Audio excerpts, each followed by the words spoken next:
Cuando Estados Unidos y Europa anunciaron que Rusia sería expulsada del sistema SWIFT, muchos celebraron la decisión como un golpe financiero sin precedentes.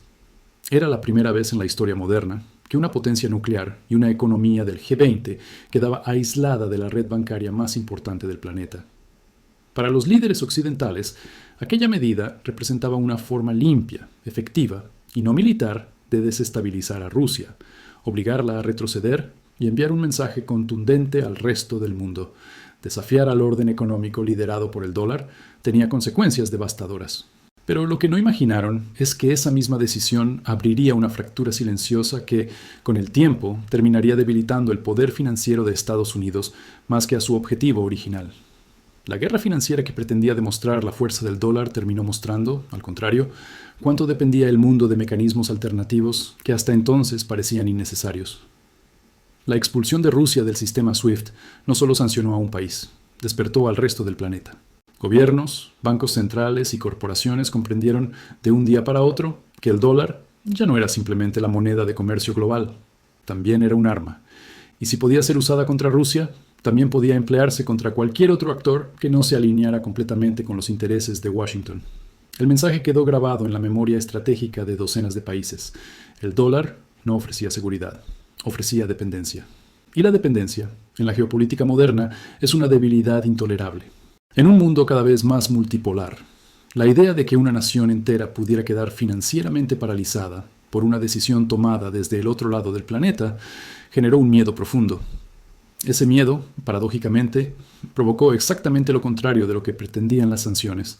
En lugar de aislar a Rusia, empujó a otros países a replantearse la arquitectura económica global. India comenzó a pagar petróleo en rupias. China aceleró el desarrollo de su sistema alternativo al SWIFT, el CIPS. Brasil y Sudáfrica pidieron formalmente un sistema de compensación comercial dentro de los BRICS. Arabia Saudita inició conversaciones sobre contratos petroleros en yuanes, e incluso aliados estadounidenses, como Francia, Alemania y Japón, exploraron mecanismos paralelos que pudieran protegerlos en caso de futuras tensiones. Para comprender cómo esta decisión pudo alterar el equilibrio del dólar, hay que entender lo que realmente significa SWIFT. Aunque muchas personas lo imaginan como una especie de sistema bancario, SWIFT no almacena dinero ni realiza transacciones. Es, en esencia, una red de mensajería segura entre bancos, una especie de WhatsApp financiero que coordina pagos internacionales. Sin esta red, las operaciones se vuelven más lentas, más costosas y más inciertas. Ser expulsado de SWIFT es, para cualquier país, equivalente a romper con su principal vía de comunicación económica con el resto del mundo. Es un aislamiento funcional, no literal, pero suficientemente grave como para paralizar sectores enteros. Cuando Rusia fue expulsada, los analistas occidentales esperaban un colapso rápido. Predijeron que el rublo se desplomaría, que los bancos rusos no podrían operar, que las empresas se verían obligadas a cerrar y que el gobierno tendría dificultades para financiar la guerra. Y durante unas semanas parecía que tenían razón. El rublo cayó a mínimos históricos. Los bancos instalaron límites de retiro y miles de empresas extranjeras suspendieron operaciones. Pero lo que siguió sorprendió incluso a quienes habían estudiado a profundidad la economía rusa. En lugar de venirse abajo, el país reaccionó con rapidez. Las reservas en oro del Banco Central amortiguaron el impacto.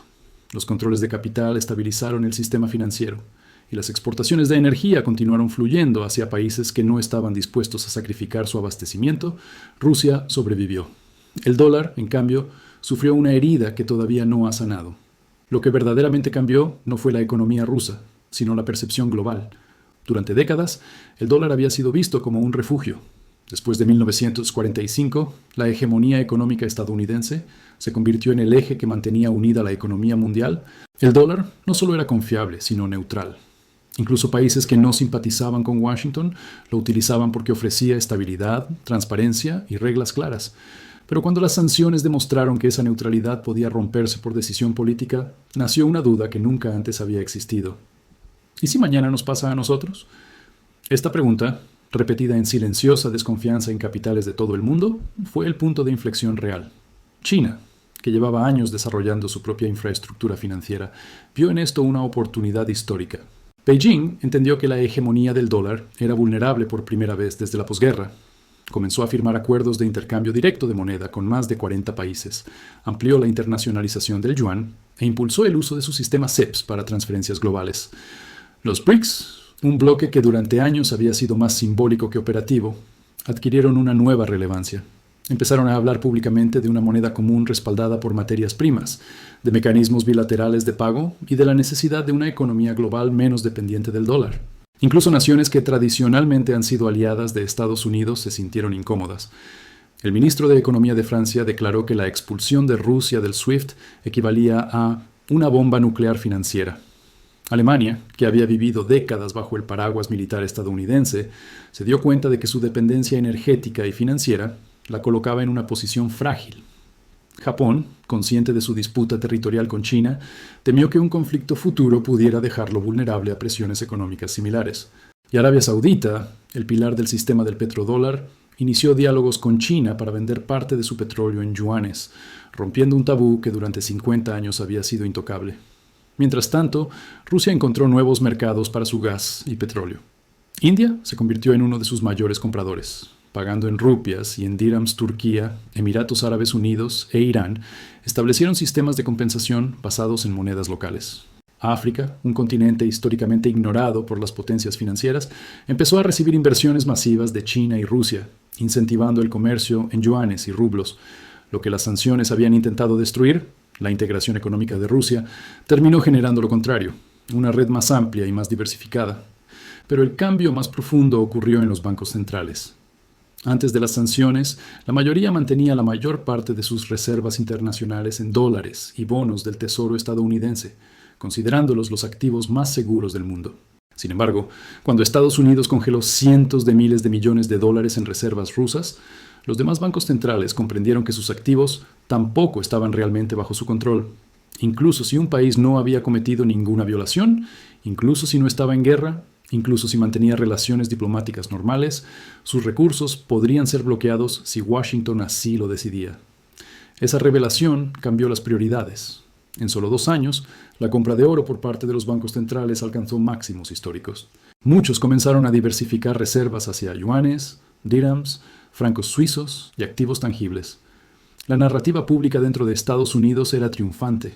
Los políticos aseguraban que las sanciones estaban funcionando, que el rublo estaba convertido en escombros y que la economía rusa colapsaría. Pero en privado, los estrategas financieros veían con preocupación cómo el sistema global empezaba a fragmentarse. La expulsión de Rusia del SWIFT aceleró procesos que habrían tardado décadas en madurar, y una vez iniciados, ya no pudieron detenerse. La fortaleza del dólar nunca ha dependido solo del tamaño de la economía estadounidense. Su poder proviene de la confianza de que Estados Unidos protegerá la estabilidad global, garantizará las reglas del juego y actuará de forma predecible. Pero una vez que la moneda se usó como arma, esa confianza quedó dañada. No importa cuánto poder militar o económico tenga un país, si otros actores comienzan a construir alternativas, la hegemonía ya no está asegurada. A lo largo de la historia, todas las monedas de reserva global han enfrentado un momento crítico, el punto exacto en el que el mundo empieza a buscar alternativas. Para la libra esterlina, ese momento fue la Segunda Guerra Mundial. Para el dólar, muchos analistas creen que empezó el día en que Rusia fue expulsada de SWIFT. No ocurrió un colapso inmediato ni un reemplazo instantáneo, pero se encendió un proceso de transformación silenciosa. El comercio global se volvió más regionalizado, las monedas locales adquirieron mayor protagonismo y los países comenzaron a desconectarse, poco a poco, del sistema financiero estadounidense. La ironía es que la medida que pretendía castigar a Rusia terminó empujando al mundo hacia un sistema más fragmentado y menos dependiente del dólar. No fue un golpe rápido ni espectacular, sino un deterioro gradual, un desgaste constante. Como una roca erosionada por el mar, el dólar sigue siendo fuerte, pero cada ola lo desgasta un poco más. Y aunque Estados Unidos continúa controlando instituciones financieras clave, su influencia ya no es absoluta. Hoy, más de la mitad del comercio ruso se realiza fuera del dólar. Los BRICS superan al G7 en PIB ajustado por poder adquisitivo. China se ha convertido en el mayor socio comercial de más de 120 países, y el oro vuelve a ocupar un papel crucial en la política monetaria internacional. Ninguno de estos cambios habría ocurrido tan rápidamente sin la expulsión de Rusia del sistema SWIFT. Pero lo más importante es el cambio en la mentalidad. Las naciones ya no dan por sentado que el dólar es eterno. Saben que puede ser usado en su contra. Saben que sus reservas pueden ser congeladas. Saben que la seguridad que ofrece depende de decisiones políticas externas. Esa desconfianza, sembrada en 2022, es la fuerza que impulsa la desdolarización global. Puede ser lenta, puede ser irregular, pero ya no puede revertirse. La historia demuestra que los imperios financieros no caen por ataques externos, sino por decisiones internas que erosionan su propia legitimidad. Y en este caso, la decisión de expulsar a Rusia del SWIFT fue el detonante que llevó al mundo a preguntarse si seguir dependiendo del dólar era realmente seguro. No importa cuánto lo nieguen los políticos o los analistas tradicionales, el mundo posterior a las sanciones ya no es el mismo. Y el dólar tampoco. El futuro no será un reemplazo inmediato del dólar por una sola moneda rival. Será un sistema multipolar, donde varias monedas compitan, donde el comercio se divida entre bloques regionales y donde ningún país pueda imponer unilateralmente sus reglas al resto del planeta. Estados Unidos seguirá siendo una potencia económica, pero no única. China continuará expandiendo su influencia. Rusia, pese a las sanciones, seguirá operando fuera del sistema occidental. Y los países del sur global tendrán cada vez más opciones. La hegemonía del dólar nunca fue garantizada por la fuerza militar, sino por la percepción de neutralidad. Y esa neutralidad se perdió cuando fue usada como herramienta de presión geopolítica. Ese fue el verdadero punto de inflexión. Lo que se destruyó no fue el dólar en sí, sino la confianza que lo sostenía. Y sin confianza, ninguna moneda puede aspirar a controlar el mundo para siempre. Hoy todavía vivimos en un sistema dominado por el dólar, pero el reloj ya empezó a correr. Cada acuerdo en yuanes, cada compra de oro, cada intercambio comercial que evita el sistema SWIFT, representa un pequeño paso hacia un nuevo orden financiero. La caída del dólar no será un evento, sino un proceso. Y ese proceso comenzó el día en que Rusia fue desconectada. La decisión que debía demostrar el poder absoluto de Estados Unidos terminó revelando sus límites. Fue el día en que el mundo comprendió que la hegemonía del dólar no era inevitable ni eterna. Y aunque el dólar sigue siendo fuerte, la idea de su invencibilidad se rompió para siempre. Ese fue el verdadero impacto de cortar a Rusia del sistema SWIFT. No debilitó solo a un país, cambió la forma en que el mundo entiende el poder. Señaló el inicio de una transición histórica y abrió la puerta a un futuro donde ningún país, ni siquiera Estados Unidos, podrá controlar el destino financiero del planeta por sí solo.